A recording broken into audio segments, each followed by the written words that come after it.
The shocking theory says the deaths are part of a cover-up to prevent the truth about the system, also known as NIBIRU, getting out. David Meade, author of Planet X, the 2017 arrival, claims it will pass us next month, triggering the apocalypse. NASA insists the NIBIRU theory is an online hoax, and there is no proof it exists. However, members of the so-called NIBIRU cataclysm movement say this is a cover-up to prevent panic and reserve space in underground bunkers for the world elite, according to dailystar.co.uk. Mr. Meade claims any scientists who have broken the code of silence have disappeared. He suggests Dr. Robert Harrington, supervising astronomer U.S. Naval Observatory, who claimed to have found proof of Planet X, and Australian astrophysicist Rodney Marks, who was working at a South Pole telescope, both died in mysterious circumstances. Dr. Harrington believed Planet X was an intruder planet that passed through our solar system, and said it was capable of supporting alien life. Mr. Meade said, "Have there been strange instances? Yes." Dr. Harrington was mysteriously done away with in the 1990s before he could say anything, and he was head of the Naval Observatory. Then you have the mysterious death in 2000 of an individual at the South Police Telescope, who supposedly died of alcohol poisoning. As head of the U.S. Naval Observatory, Dr. Harrington was one of the leading astronomers in the U.S. Along with James Christie, he discovered Pluto's moon Charon. Dr. Harrington also became a high-profile Planet X believer. He said the movement of the planets Uranus and Neptune, and their moons pointed to another large planet beyond Pluto. Dr. Harrington was interviewed by Zecharia Sitchin, the first person to suggest the existence of NIBIRU, in 1990.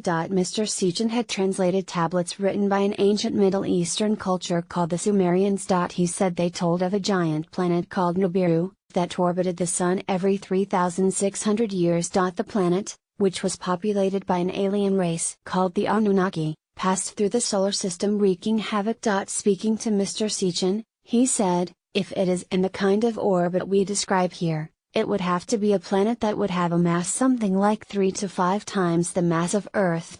This would put it intermediate between gaseous planets like Uranus and Neptune, and the terrestrial planets we have in the inner part of the solar system. So if this planet turns out to be in a 3,600-year orbit, then its mass would be correspondingly larger. But we are talking about something that is a perfectly reasonable kind of planet that looks like a good nice planet. Small enough that it's not going to be completely enveloped in gas. It's perfectly capable of supporting life forms of one kind or another. Data from Voyager 2's flyby of Neptune supposedly disproved Dr. Harrington's calculations in 1992. 6 months later, in January 1993, he died. The cause of death was revealed cancer, but conspiracy theorists have their doubts. Some claim he was about to publish new observations he had made in New Zealand when he died. Blogger Marshall Masters writes, Harrington sent back reports of this ominous discovery, but died of what was reported to be esophageal cancer before he could pack up his telescope and come home to hold what would have been a highly publicized press conference. NIBIRU truthers claim the southern hemisphere, particularly around the South Pole, is the best place to see NIBIRU, whose orbit around the Sun is said to be on a tilt-to-Earth ''s. Rodney Marks died at the South Pole, while working on the Antarctic Submillimeter Telescope and Remote Observatory at the Amundsen Scott South Pole Station. The otherwise healthy 32-year-old collapsed while walking between the observatory and the base, became unwell over the next 36 hours, and then died. The National Science Foundation NSF, which runs the station, announced he had died of natural causes, but his body wasn't released for a postmortem in New Zealand for 6 months. The autopsy found he died of ethanol poisoning,